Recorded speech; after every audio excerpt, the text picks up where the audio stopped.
Good morning, students. Today I welcome everybody in my class, and today we will learn one poetry, which is 1.1. Its title is "It's a Small World."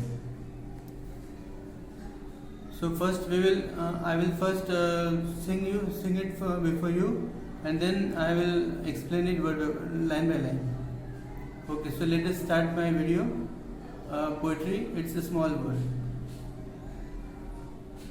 It's a world of laughter, a world of tears. It's a world of hopes and a world of fears. There's so much that we share, that is time we're aware. It's a small world after all. It's a small world after all. It's a small world after all. It's a small world after all. It's a small, small world. There is just one moon and one golden sun, and a smile means friendship to everyone. Though the mountains divide and the oceans are wide, it's a small world after all. It's a small world after all. It's a small world after all. It's a small world after all. It's a small, small world. It's a small world after all. It's a small world after all. It's a small world after all. It's a small, small world. So students, how was the poem? I think you all have enjoyed it. Now I will explain it line by line. So see on the board.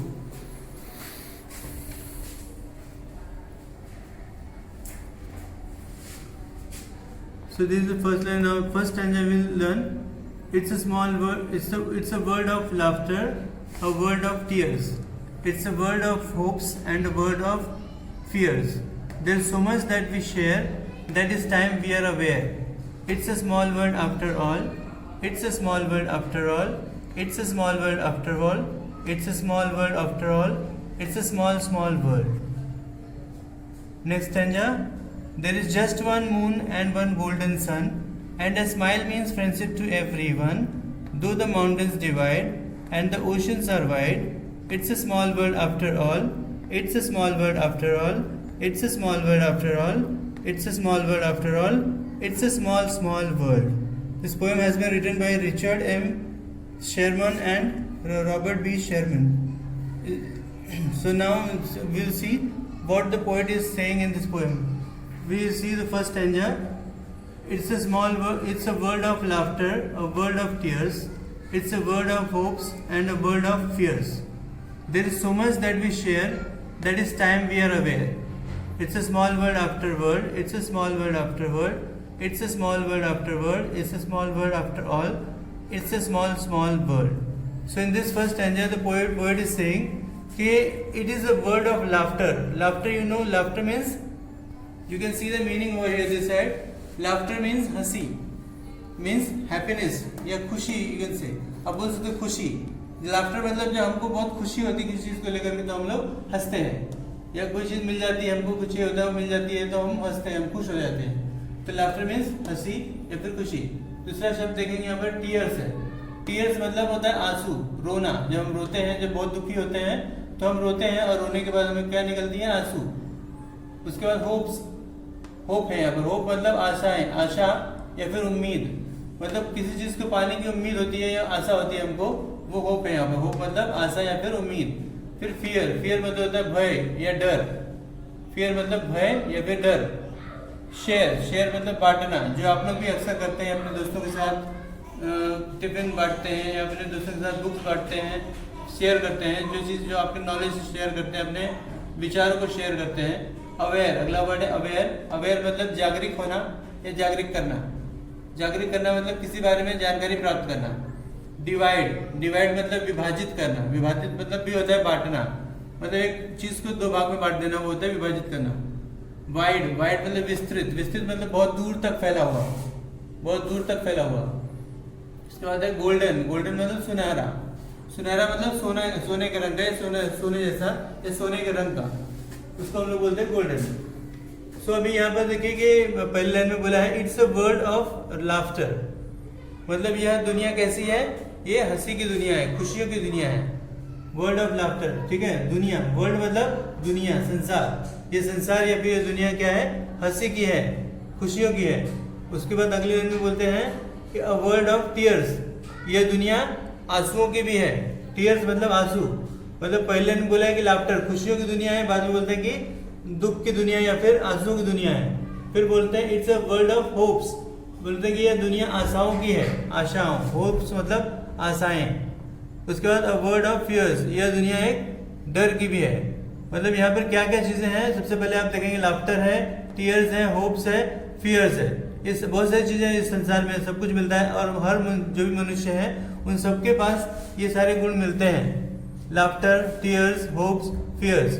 उसके बाद में there so much that we share, इस संसार में बहुत सारी चीजें ऐसी जिसको कि हम लोग शेयर करते हैं, बांटते हैं आपस में। And that it's time we are aware, और फिर यह है कि यह अब समय हो गया कि हमें उस बारे में जानकारी प्राप्त कर लेना, हमें जागृत हो जाना चाहिए। मतलब हमें जाग जाने की जरूरत है, अभी यह समय हो गया है कि हमको अब जागृत हो जाना चाहिए। उसके बावजूद भी, इन सारी चीज़ों के बावजूद भी यह एक दुनिया बहुत छोटी सी है। आफ्टर ऑल, मतलब इन सब चीज़ों के बारे में बाद भी, मतलब लाफ्टर खुशी, आंसू, आशाएं, दुख और बांटने के बाद और जागृत होने के बाद भी, इन सब के बावजूद भी ये दुनिया एक बहुत ही छोटी सी दुनिया है।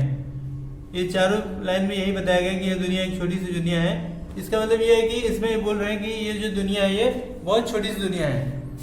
ये कहने का मतलब ये है कि हम जहाँ भी जाते हैं, मतलब इस मतलब कवि क्या कहना चाहते हैं, जो पोएट है हमारे ये रॉबर्ट शेरवन, वो ये कहना चाहते हैं कि हम संसार के किसी भी कोने में जाएं तो वहाँ पर जो मनुष्य हैं एक प्रकार के मिलते हैं, एक ही प्रकार की उनके पास भावना होती है।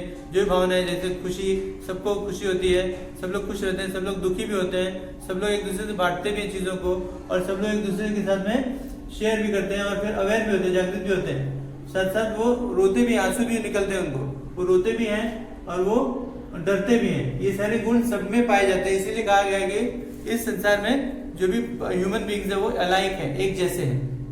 इसमें यही दिखाया गया है कि इस संसार में जितने भी ह्यूमन बींग हैं, जितने मनुष्य हैं, वो सब एक जैसे हैं, अलाइक। अलाइक मतलब एक जैसे। दूसरा पैराग्राफ, हम दूसरा स्टेंजा देखेंगे हम लोग।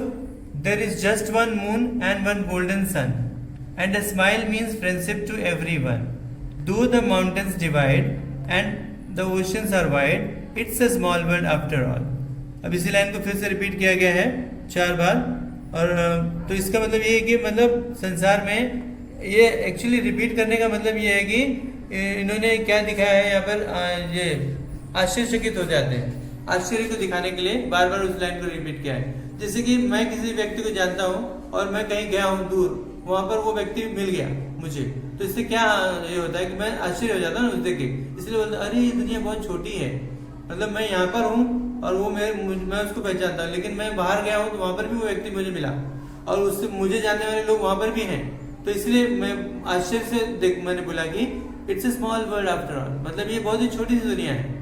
इतने मतलब है तो दुनिया तो बहुत बड़ी है, लेकिन जब हमारे पहचान वाले लोग और भी जगह पे मिल जाते हैं और उनको जानने वाले लोग वहां भी मिलते हैं, यहाँ भी मिलते हैं, तो हम लोग कहते हैं कि अरे ये दुनिया तो बहुत छोटी है। अब हम लोग दूसरे स्टेंजा में देखेंगे। There is just one moon, इस संसार में केवल एक ही मून है। मून मतलब चांद, एक ही चांद है और एक ही सुनहरा सन सूरज है। वन गोल्डन सन, गोल्डन मतलब सुनहरा, मतलब सोने के रंग का एक सूरज है। मतलब पूरे संसार में एक ही मून है और एक ही सन है।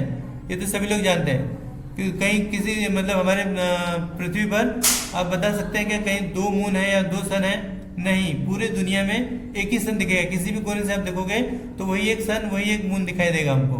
तो इसलिए बोला है कि there is just one moon and one golden सन, इस संसार में केवल एक ही मून है, एक ही चांद है और एक ही सुनहरा सूर्य है।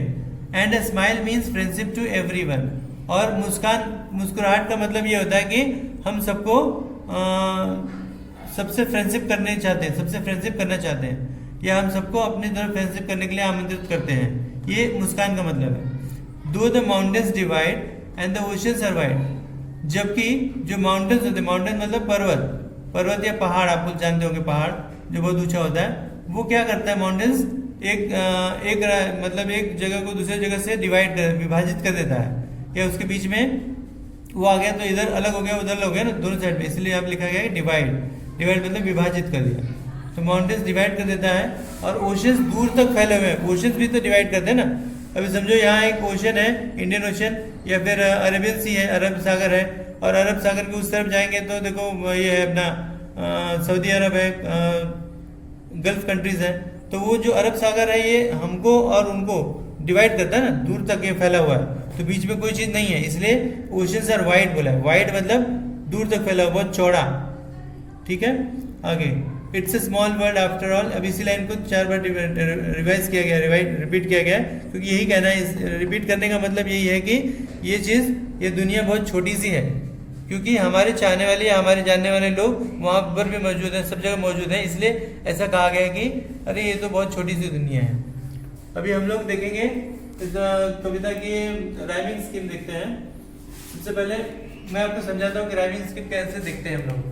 सबसे पहली लाइन देखेंगे, और राइमिंग स्कीम देखने के लिए हमको जो लाइन है उसका आखिरी शब्द देखना है, जैसे laughter, tears, hope, fear, share, aware, all, ये सब देखना है हमको, और देखना है कौन सा किसे मैच करता है। तो देखिए सबसे पहले मैं इसको लिखता हूँ ए, लाफ्टर और ये टीयर्स, ये दोनों एक दूसरे से मैच नहीं हो रहे, इसके लिए ये बी। फिर बाद में ये होप्स है, ये भी नहीं मैच कर रहे हैं, तो ये सी हो गया। अब ये फियर्स आ गया, टीयर्स और फियर्स एक दूसरे को मैच करते हैं, मतलब राइमिंग है, तो इसको बी लिखेंगे। टीयर्स और फियर्स दोनों एक है, समान है, मतलब दोनों राइमिंग हो रहे हैं, इसके लिए सेम है। उसके बाद में हम देखेंगे शेयर, शेयर इससे मैच नहीं हो रहा है, तो हो गया डी। फिर अवेयर, शेयर और अवेयर दोनों मैच हो रहे हैं, तो ये भी डी रहेगा। अब ये ऑल सब ई, ये सब मैच हो रहे हैं, एक जैसे है पूरे। लास्ट वाला जो वर्ड है वर्ड, ये अलग हो गया इससे, तो ये हो गया एफ, ये पूरे ई रहेंगे, और लास्ट वाला है एफ। तो इसकी राइमिंग स्कीम क्या होगी, देखिए इधर, A B C B D D E E E and F, ये इसकी राइमिंग स्कीम हो गई। अब दूसरा पैराग्राफ देखेंगे हम लोग, इसमें देखिए सबसे पहले मून है, तो मून इससे मैच नहीं हो रहा है, मून सन से मैच नहीं हो रहा है, तो ये ए हो गया, ये बी हो गया, ये मीन्स भी मैच नहीं कर रहा है, ये सी हो गया। बाद में ये वन है, तो वन सन से मैच करता है, सन वन, तो ये भी बी रहेगा। उसके बाद में डिवाइड, ये अलग हो गया, ये इनसे मैच नहीं कर रहा है, तो ये हो गया ई डी। फिर ये वाइड, डिवाइड वाइड दोनों एक दूसरे से मैच होते हैं, ये भी डी है। अब ये ई, सब ऑल जितने हैं वो ई, और ये लास्ट वाला एफ हो जाएगा। इसकी भी राइमिंग स्कीम देखिए, A B C B D D E E E and F, ये हो गया इसका राइमिंग स्कीम। अब इसमें हम लोग देखेंगे कौन कौन से शब्द एक दूसरे से मैच करें, वो राइमिंग वर्ड्स हम लोग लिखते हैं यहाँ पर। सबसे पहले वाले में देखेंगे, तो पहले वाले में टीयर्स और फियर्स है,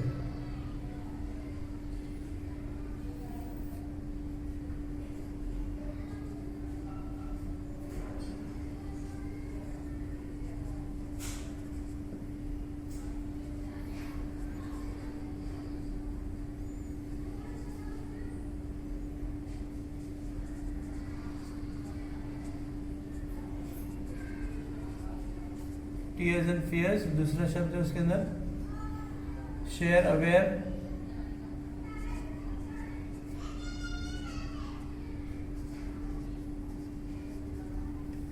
दूसरे स्टेंजा में देखेंगे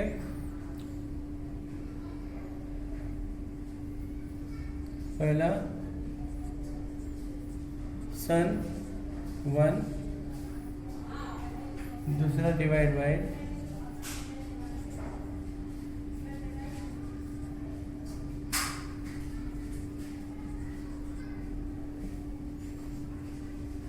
तो ये इसके राइमिंग पेयर्स हो गए, दोनों में दो पेयर्स हैं। आपको इस तरह से ही आपको निकालना है, मतलब राइमिंग शब्द जैसे ही हम निकालेंगे। राइमिंग शब्द निकालने के लिए हमको देखना है कि दोनों का अंत सेम होना चाहिए, जो एंडिंग है दोनों शब्दों की वो एक जैसे होनी चाहिए। जैसे यहाँ पर तुमने देखा है टीयर्स फियर्स, आखिरी देखिए ईयर्स और फियर्स है ना, टीयर्स और फियर्स में दोनों अंत सेम है ना। वैसे शेयर अवेयर, मतलब लास्ट के जो आ रहे हैं वर्ड समान अंत हो रहा है, अंत उनका समान हो रहा है, इसके लिए उसको हम लोग राइमिंग वर्ड बोलते हैं। यहाँ पर भी देख लीजिए सन बन, डिवाइड वाइड। तो इस तरह से हमें आपको हमेशा निकालना है जब भी, और वो वाक्य के बीच में नहीं रहेगा। जो भी राइमिंग वर्ड होते हैं वो वाक्य के अंत में होते हैं, आखिरी शब्द होता है वो, किसी भी वाक्य का आखिरी शब्द होगा। जब वो एक दूसरे के अंत, उनका अंत एक जैसा होगा तो वो एक दूसरे से राइम करेंगे। ठीक है, तो इस तरह से आपको ये कविता पसंद आई होगी, समझ में आया होगा। मैं आशा करता हूँ कि इससे जो भी संबंधित चीज़ें हैं वो आप करेंगे। इस वीडियो को बार बार देखिए और फिर समझिए, और जैसा मैंने गाया है वैसे आपको भी गाना है, गा करके सुनाना है। धन्यवाद, फिर मिलेंगे अगली वीडियो में।